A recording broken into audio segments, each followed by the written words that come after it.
Like کریں، subscribe کریں، bell icon کو دبائیں تاکہ ہماری ویڈیو سب سے پہلے آپ کے پاس پہنچ سکے۔ یہ امام مسلم کے شہاد بچوں کے متعلق جو گفتگو ہے وہ میں علامہ ارشد القادری کی تحقیق پر اعتماد کرتے ہوئے علامہ جلال الدین امجدی فقیہ ملت اور مجدد اہل سنت علامہ شفیع کاڑوی علیہ رحمہ کی تحقیق پر اعتماد کرتے ہوئے اپنی الفاظ کے جامع میں گفتگو کرنا چاہتا ہوں۔ میرے آقا صلی اللہ علیہ وسلم کے دیوانوں، ادھر شام کا وقت ہے، سناٹا کوفہ میں چھایا ہوا ہے، اور اس سناٹے کے اندر جب ابن زیاد کی مغرور آواز دربار میں گونجتی ہے، اس کے بچوں کو جو پکڑ کے لائے گا ہم اسے انعام دیں گے۔ بچے ادھر قاضی شریح کے یہاں تھے، قاضی شریح مولا علی کے شاگرد تھے، اور جو وہ ان کو فیصلہ کرنے کا فن مولائے کائنات نے سکھایا تھا۔ ادھر جب شام ہوئی اور شام کے وقت شہادت کی خبر چونکہ سب کو پہنچ چکی تھی، قاضی شریح بچوں کو سینے سے لگا کر رو رہے تھے اور ان کے سر پہ ہاتھ پھیر رہے تھے۔ ننھے ننھے بچوں نے قاضی شریح سے کہا، قاضی صاحب یہ جو آپ ہمارے سر پہ بار بار ہاتھ پھیرتے ہیں اور جب ہمیں سینے سے لگا کے روتے ہیں، ہمارے خاندان میں یہ سلوک یتیموں کے ساتھ کیا جاتا ہے، کیا ہم لوگ یتیم ہو گئے؟ ننھے سے بچوں نے جب پوچھا، قاضی صاحب کیا ہم لوگ یتیم ہو گئے؟ یہ سلوک تو ہمارے خاندان میں یتیموں کے ساتھ کیا جاتا ہے۔ جب قاضی شریح نے یہ جملے ان ننھے بچوں کی زبان سے سنا تو گویا کہ تیر چل گیا ایک دل پر، اور قاضی شریح دونوں شہزادوں کو سینے سے لگا کر پھوٹ پھوٹ کر رونے لگے، کہنے لگے بچوں، پیارے بچوں، مصطفیٰ جان رحمت کی گلستان کی کلیاں، ابھی تم یہ ایسی کلیاں ہیں کہ مسکرا کر پھول بھی نہ بن سکی ہے، اور آپ پر یہ مصیبت آئی ہے کہ میں آپ کو نہ اپنے گھر میں رکھ سکتا ہوں اور نہ خود لے جا کر آپ کو مدینہ منورہ پہنچا سکتا ہوں۔ دیکھو آپ کے والد کو شہید کر دیا گیا ہے پیارے بچوں، اور آپ کو ڈھونڈا جا رہا ہے اور بڑا انعام رکھا گیا ہے، اگر میں گھر میں رکھوں گا تو میری جان پر بند آئے گی۔ اس لیے قاضی صاحب نے اپنے بیٹے اسد سے کہا، اسد صبح کو قافلہ باب العراقین سے جو ہے وہ مدینہ منورہ کی طرف جانے والا ہے، صبح جلدی جانا اور ان بچوں کو اس قافلے کے ساتھ کر دینا، تاکہ کسی معتمد انسان کے حوالے کر دینا، تاکہ یہ شہزادے مدینہ کی امانت مدینہ منورہ تک پہنچ جائیں۔ اب وہ جو ننھے شہزادے تھے محمد و ابراہیم، کس گھرانے کے لوگ تھے آپ جانتے ہیں، اور مدینہ منورہ میں ان کی کیا عزت تھی؟ لوگ زمین پہ چلنے نہیں دیتے، گود میں اٹھاتے تھے، کبھی مصیبت نہیں دیکھی، کبھی پریشانی نہیں دیکھی بچوں نے، اس طرح کی زندگی تھی، لوگ احترام کرتے تھے، مدینہ طیبہ کے لوگ بڑی تعظیم کرتے تھے، بڑا احترام کرتے تھے۔ لیکن آج یہ حال تھا کہ جب صبح ہوئی تو قاضی شریح کا بیٹا اسد ان بچوں کو لے کر کے، شہزادوں کو لے کر کے جب باب العراقین کی طرف پہنچا تو اتنی تاخیر ہو چکی تھی کہ مدینے جانے والا قافلہ روانہ ہو چکا تھا۔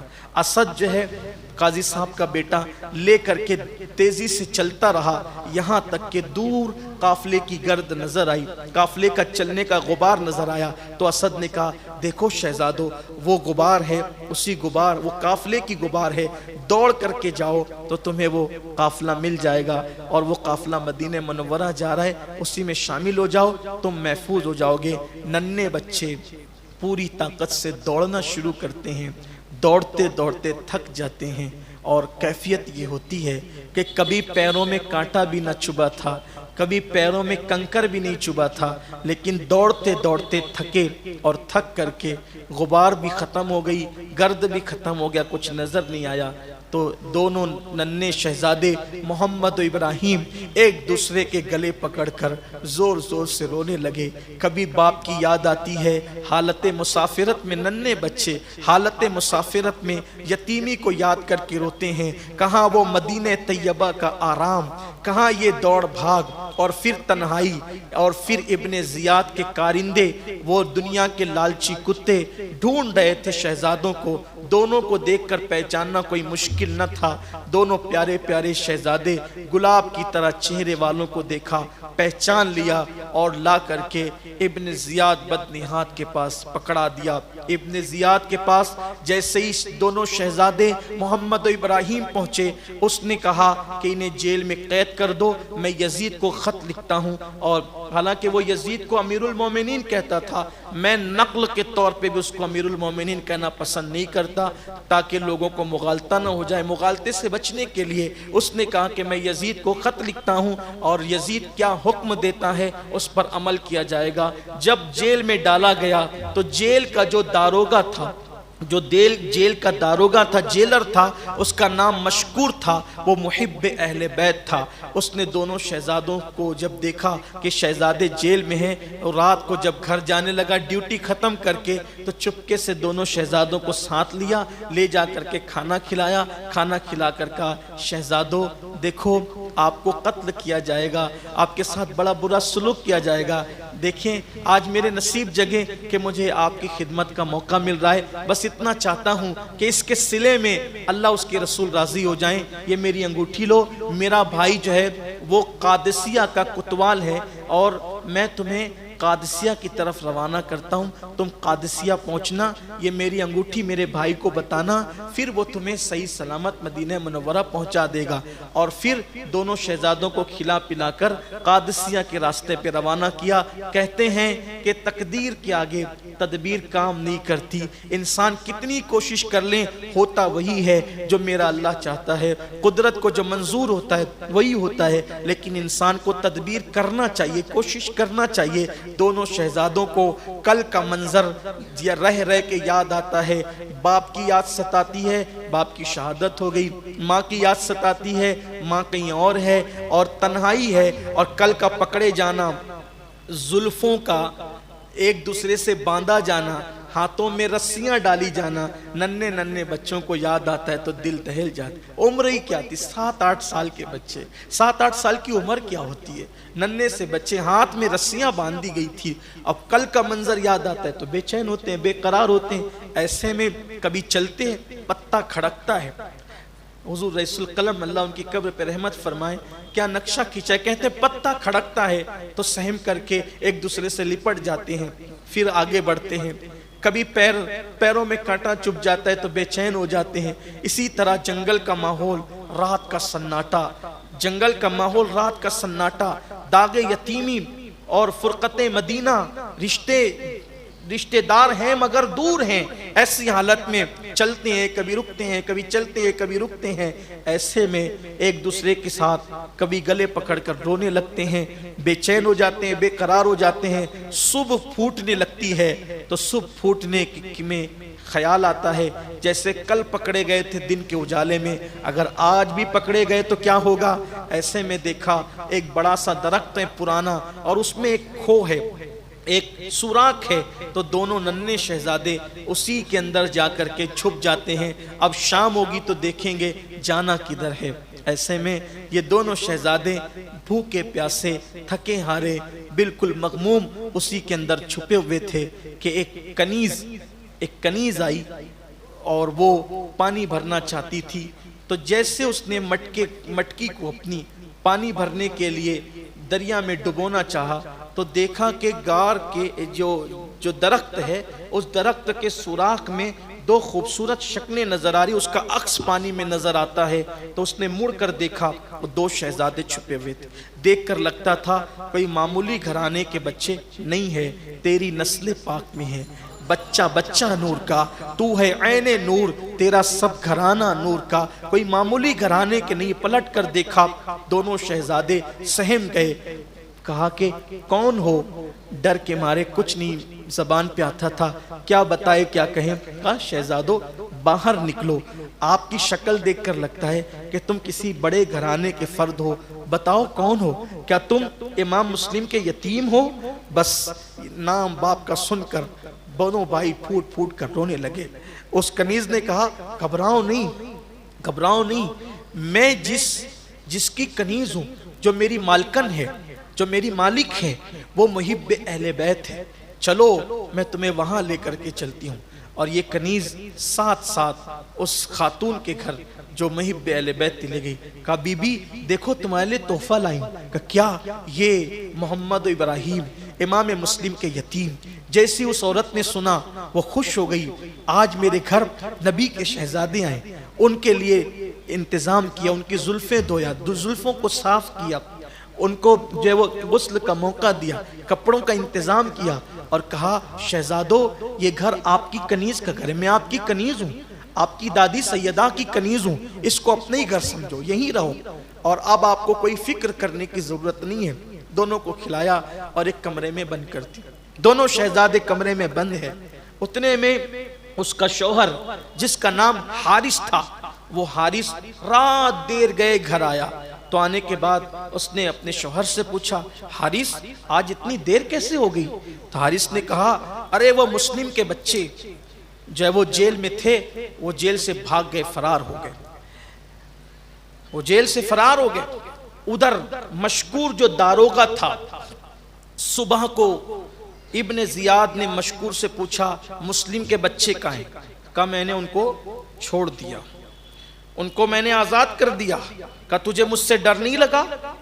تو فرمایا جو اللہ اور رسول سے ڈرتا ہے وہ کسی سے نہیں ڈرتا. کیوں چھوڑا؟ کیا ملا تجھے؟ نبی کی شفاعت, اللہ رسول کی رضا مجھے ملی, اور تو نے امام مسلم کو جو شہید کیا ہے کل تو رسول اللہ کی شفاعت سے محروم ہو گیا ہے. یہ بات کہی تو کہا اچھا تو میرے ساتھ یہ جرات کرتا ہے, اور پھر مشکور کو بھی اس نے شہید کروا دیا.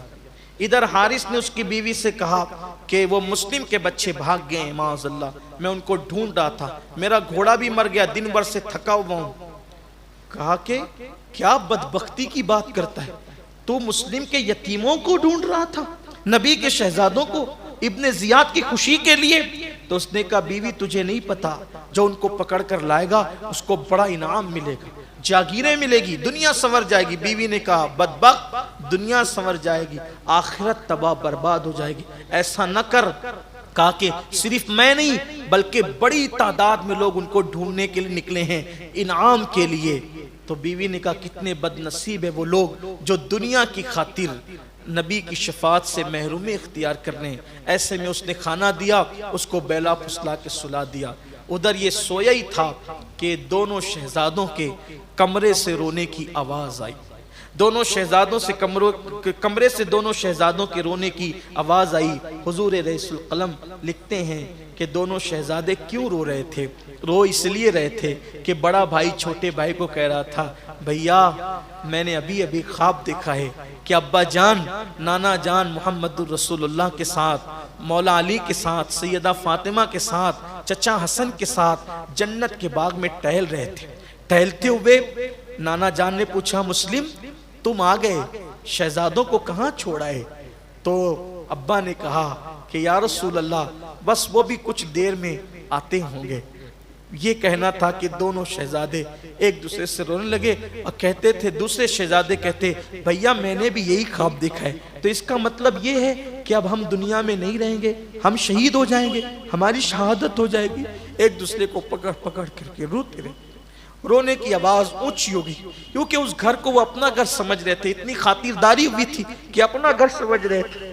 ایسے میں حارث اٹھا, اس نے بیوی سے کہا ہمارے گھر میں چھوٹے بچے نہیں ہیں تو یہ رونے کی آواز کہاں سے آتی؟ بیوی نے کہا شاید تیرے کان بج رہے ہیں, بچے نہیں رو رہے ہیں. پھر آواز بلند ہوئی, وہ خود اٹھا اور جہاں سے آواز آتی تھی گیا تو دروازہ بند تھا, دروازہ کھولا تو دونوں ننھے شہزادوں کو دیکھا چراغ جلا کر کہ دونوں ایک دوسرے سے لپٹ کر رو رہے تھے. ایسے میں پوچھا کون ہو تم؟ سمجھے کہ یہ تو محبان اہل بیت کا گھر ہے. سادگی سے کہہ دیا ہم امام مسلم کے یتیم محمد و ابراہیم ہے. اس ظالم نے دونوں کے چہرے پہ تماچے لگائے اور کہا کہ میں تمہیں ڈھونڈتے ڈھونڈتے تھک گیا اور تم میرے گھر میں ہی آرام کر رہے ہو. جب اس نے مارنا شروع کیا تو وہ محب اہل بیت جو اس کی بیوی تھی اس نے آ کر کے بچانے کی کوشش کی, لیکن وہ بدبخت نہیں مانا, اس کو بھی مارا اور دونوں کی زلفوں کے بالوں کو ایک دوسرے سے باندھ دیا. صبح کا انتظار کرنے لگا. صبح ہوئی تو وہ خاتون جو ہے بے چین ہو گئی۔ یہ ظالم صبح کو اٹھا اور اٹھنے کے بعد دونوں کی زلفیں ایک دوسرے کے ساتھ بندھی ہوئی تھی اور دونوں کو اپنے کھچر پہ بٹھایا اور بٹھانے کے بعد تلوار ہاتھ میں لے کر کے آگے کو بڑھا۔ بیوی بچانے کے لیے آئی، اس کو بھی ایسے زور کا مارا بدبخت نے کہ وہ ایک طرف گر گئی، بے ہوش ہو کر کے پڑی رہی۔ اور وہ ظالم جو ہے یہ دونوں شہزادوں کو لے کر فرات کے کنارے پر چلا۔ جب وہ فرات کے کنارے پر چلا تو وہاں جا کر کے اس نے اپنی تلوار نکالی اور تلوار نکال کر جیسے بچوں کو ذبح کرنا چاہتا تھا، اس کی بیوی کو ہوش آیا، دوڑتی بھاگتی آئی تو دیکھا کہ تلوار ان کے گردنوں پر آ رہی تھی۔ بیوی سامنے آئی، اس نے بیوی کو بھی قتل کر دیا، گویا کہ وہ بھی شہید ہو گئی۔ اب دونوں شہزادے ایک دوسرے کو دیکھتے اور اس سے گزارش کرتے، حارث پہلے مجھے قتل کر دو تاکہ بھائی کا غم میں نہ دیکھ سکوں۔ چھوٹا بھائی کہتا کہ پہلے مجھے قتل کر دو تاکہ بڑے بھائی کا غم نہ دیکھ سکوں۔ ایسے میں اس ظالم نے دونوں کو ساتھ میں کھڑا کیا اور ایک ہی وار میں دونوں شہزادوں کو، ننھے شہزادوں کو شہید کر دیا اور ان کے دونوں کے سر ٹوکرے میں ڈالا اور دونوں کی لاشیں گویا کہ اس نے وہیں پر ڈال دی، فرات میں ڈال دی۔ اور پھر یہ ہوا کہ وہاں پہنچا وہ ابن زیاد کے دربار میں، دارالامارت میں پہنچا۔ اور پہنچنے کے بعد اس بدبخت نے ابن زیاد سے کہا، ابن زیاد دیکھ تیرے لئے کتنا بڑا تحفہ لایا ہوں، لا انعام دے، مجھے انعام دے۔ ابن زیاد نے کہا کیا انعام چاہتا ہے حارث، کیا لایا ہے میرے لیے؟ تو اس نے کہا مسلم کے بچوں کا سر لایا ہوں۔ کہا مسلم کے بچوں کا سر، اس کا مطلب تو نے انہیں کاٹ دیا، قتل کر دیا، ذبح کر دیا؟ اس نے کہا ہاں۔ تو کہا کہ میں نے قتل کرنے کے لیے تو نہیں کہا تھا، میں نے ذبح کرنے کے لیے تو نہیں کہا تھا، تو نے کیسے قتل کر دیا؟ میں نے یزید کو خط لکھا ہے کہ یہ بچے میرے پاس جیل میں موجود ہیں، اب تیرا حکم کیا ہے؟ اگر وہ زندہ منگائے گا تو میں کیا جواب دوں گا، اور وہ مجھ پر عتاب کرے گا اگر میں اس کے حکم پہ عمل نہ کروں تو نے تو مجھے مصیبت میں ڈال دیا۔